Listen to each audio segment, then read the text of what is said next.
Power is the capacity in which you can exercise control. It is one of the only few known universal truths, and we can see this through Charles Darwin's theory of evolution, whereby only the best adapted, and in most cases the strongest, survive and pass on their genes. Power is the very essence of life, and our day-to-day behaviors directly correspond with our ability to best use our power to manipulate the world in ways in which we deem most fit to our desires. Power can graduate from a social, behavioral context to something a lot more literal and even tangible. Two of my favorite animes, Code Geass and Death Note, embody this idea, and approach the question of how to handle power in similar but very different means. Spoilers ahead for Death Note and Code Geass, and in this video, I will dive deep into how Lelouch v Britannia and Light Yagami go about, at face value, identical objectives in order to change their respective worlds. The subsequent effects of obtaining their powers will be analysed to try and explain how and if their philosophies change and why. Let's begin by looking at each character's backstory to determine their motivations for seeking power and what they wish to do with it. Light Yagami begins as an exceptionally bright student with an even brighter future, as he wishes to follow in the footsteps of his father as chief of the Japanese police. It seems evident that this desire stems from his strong sense of justice. His disdain for crime is made center stage from episode 1, where he says, "This world is rotting, and those who are making it rot deserve to die. Someone has to do it, so why not me? Even if it means sacrificing my own mind and soul, it's worth it, because the world can't go on like this." He hates crime and those who commit them. The Death Note is a powerful instrument in which he can carry out his will. The Death Note works by writing a name down in a notebook and they will die, but a face needs to accompany the name. Lelouch Lamperouge, and Lamperouge is a fake name, his story is a bit different, it's a bit more complicated. Born as one of the many heirs to the throne to rule the Holy Britannian Empire, he is exiled by his father to Japan after giving up his claim to the throne. He did this because he blamed his father for the death of his mother and his sister's cripplement, where she can't see or walk. As a child, Lelouch vows to obliterate Britannia! It is only 10 or so years later where he gains the power to set this plan in motion. The plan to create a better world where his sister Nunli can live happily. One day, Lelouch meets a girl called C2, and she grants him the grand power of Geass. Geass enables Lelouch to order anyone to do his bidding, and they will obey him against their will. Like the Death Note, Geass is far from perfect. Geass needs direct eye contact to work, and Geass can only be used on one person once. Keep your hands up in the air. I'll take out your ID. Now then, hand your nightmare over to me.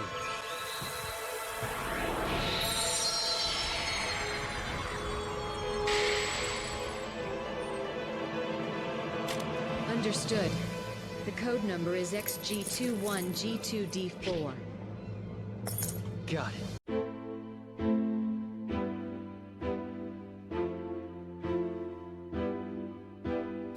Geass and Death Note have an interesting similarity. Both protagonists obtain a companion, somewhat, through their power. C2 sticks with Lelouch while he has Geass, and Ryuk does the same for Light, and both are a part of the few group who know their secret identities, being Kira and Zero respectively. The key here is the difference between the roles that they play in being a part of each protagonist's journey to achieve the goals of changing the world, with the power they are given and how the weight of the power is mitigated. Let's begin with Code Geass, and more specifically, Lelouch's relationship with C2. The main theme with these two is trust, and how it gradually develops throughout the series. As the series goes on, Lelouch finds himself confiding more and more in C2, be it his plan for the world, or even sharing his emotional turmoil and philosophy. C2 makes it abundantly clear that she is with Lelouch for the long haul, and promises to remain by his side until the contract is complete. Their relationship is somewhat a team effort, so throughout the majority of the series, Lelouch doesn't have the weight solely on his shoulders. On the other hand, Ryuk's relationship with Light is a stark contrast. Ryuk takes a hands-off approach and actually tells Light he's not on his side, he just wants to see what entertainment is in store for him. This is highlighted by the fact that literally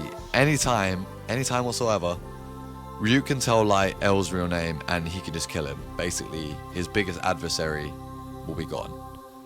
Ryuk even goes so far as to say that when Light's time is up, he will be the one to write his name in a Death Note. Compared to C2, Ryuk is a passive observer and acts as a great way for Light to explain his plan without the need for internal monologue. So does that. Ryuk has no personal stake in Light's success, so he's pretty indifferent to him and doesn't really care whether he succeeds, fails, lives or dies. Instead, he just follows Light around. The implications of this are clear. Light's intentions are purely his own, and so are his motivations for accomplishing his aims of changing the world. Ryuk doesn't influence Light's plans in any way. Thus, Light's mantra and ego can grow and develop due to lack of appropriate mediation. Lelouch though has C2 to advise him and motivate him if he feels like he's going in the wrong direction. In a way, it shows the power of companionship and how a true partner can ease the burden of ambition.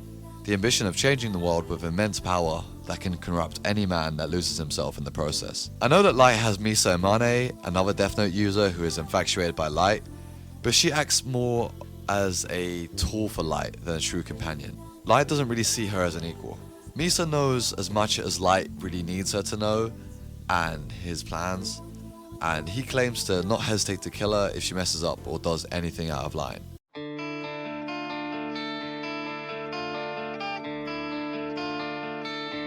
I think a great way to analyze how Lelouch and Light compare with their power are their reasons for using it. The main point of contrast is for whom.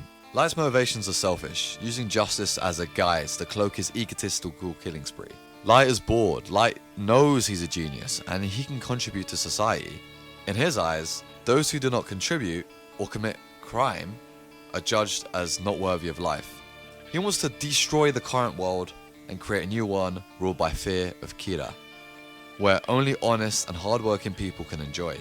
In a way, Light tried to create a shadow dictatorship where he stood at the top and took out anyone that opposed him, like Stalin, right? Some argue that his motivations were just and that he was truly the answer that society needed. Others think he was completely out of his mind and a Death Note only served as a tool to express these malicious intentions.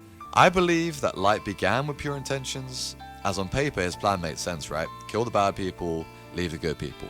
But morality isn't so black and white. Criminals aren't always evil, and citizens aren't always good. I believe that the power Light had corrupted him so far that he even curbed his own plans. He went from killing criminals to anyone that got in his way, and justified these killings as acts against God, and acts against God of the New World, aka himself.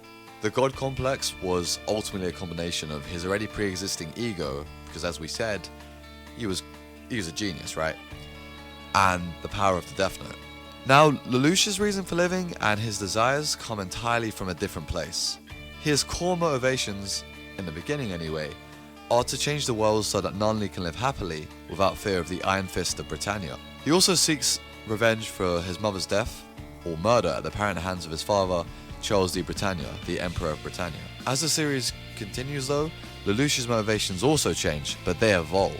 No longer does Lelouch fight for Nunley's sake alone, but for the entire world and fights for global peace. Still, Lelouch murders as many as Light does, but one thing sets them apart: their philosophy and responsibility.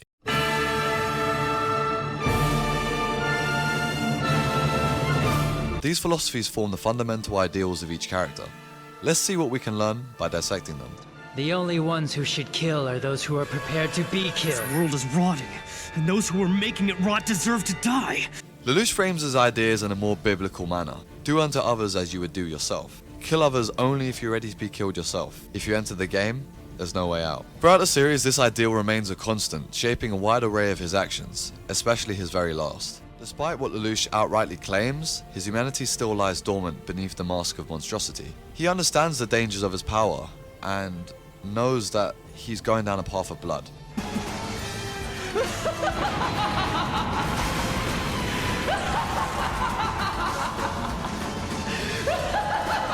Perhaps this is what I've longed for ever since that day. The destruction and loss of everything. That's right. Destruction always comes before creation, and for that goal, even my own conscience must be cast aside. The only path left to me is straight ahead. Now then. The recurrent theme here is self-awareness. Lelouch is in control of the situation, most of the time, and is able to comprehend the consequences of his actions. Light, on the other hand, seems to lack this sense of self-awareness. leading to him becoming completely engulfed and consumed by the power of the Death Note. This is evident via his gradual shift to evil for the sake of his selfish desires. Without his relationships to ground him in reality, Light falls into the abyss of darkness. And it is as Friedrich Nietzsche says, if you gaze long into an abyss, the abyss will gaze back into you. Light surrounded himself in darkness with lies, murder, and ego, which led him down a path of destruction, also not the direction he originally intended.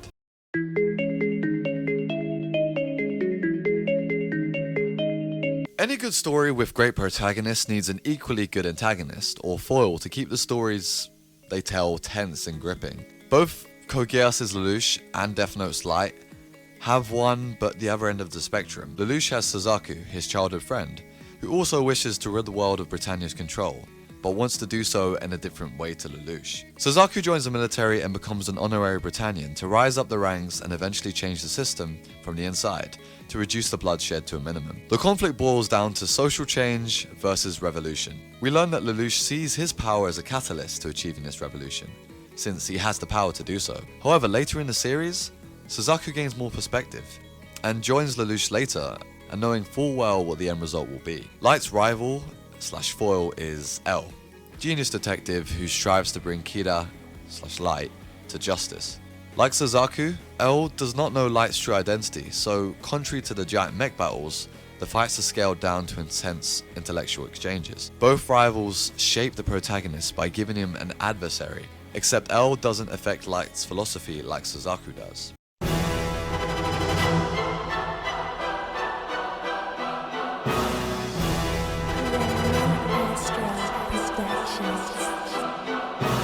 A mask can conceal an identity and assume a new one. Both Lelouch and Light use these literally and metaphorically. Lelouch becomes Zero, the man with everything and nothing at the same time, and the symbol of revolution. Light gets dubbed Kira by the public, meaning killer. I believe that their monikers are a great reflection of their characters. Zero represents himself as an idea. Zero represents himself as an idea, an entity of change, a relentless force that will stop at nothing to win the battle at any cost.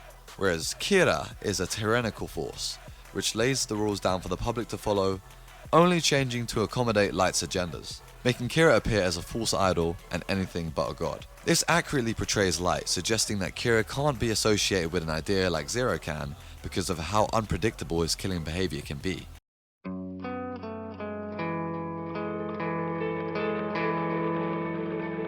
For many, a man isn't defined by his life, but the last thing he ever did. And there exists honorable and dishonorable deaths for a reason, and these deaths can stain someone's entire legacy. As you may have already guessed, both Lelouch and Light die at the end of the series, although Lelouch dies of his own volition as part of the Zero Requiem. So his plan was to divert all of the world's hatred onto himself, thus uniting the rest of the world in the process, then having himself killed. Lelouch used his power and understood that with great power comes great responsibility. The responsibility of using said power in the way that would best benefit mankind. And Lelouch foreshadowed this early on. His whole mantra was on the basis that the ends justified the means, and that all of the bloodshed was a worthy price for world peace. Now Light's end was very different. Light lost the very game he proclaimed to be playing. Outsmarted by Nier, he went down in a blaze and died a coward's death, relying on previously shunned, terrified Megumi to carry out his last-minute desperate demands. Light did not die on his own terms. He did not use his power responsibly and expected to become god of the new world, because he was chosen, he was special, according to himself. Power is great and terrifying at the same time, and those who do not give power the respect it deserves can literally face dire consequences. I would say the difference between Light and Lelouch's use of their power was their self-awareness, which Lelouch had and Light did not. So guys, I hope you enjoyed that. I'm going to be making more videos kind of like this, sort of analysis, sort of thematic analysis sort of videos. This one took a little while, but I'm going to be focusing more on this sort of content. I'll still be doing my other stuff. So I've been Sir Lance, signing off. Hesitating, gravitating, not being sober. Lance is back in, he has taken over.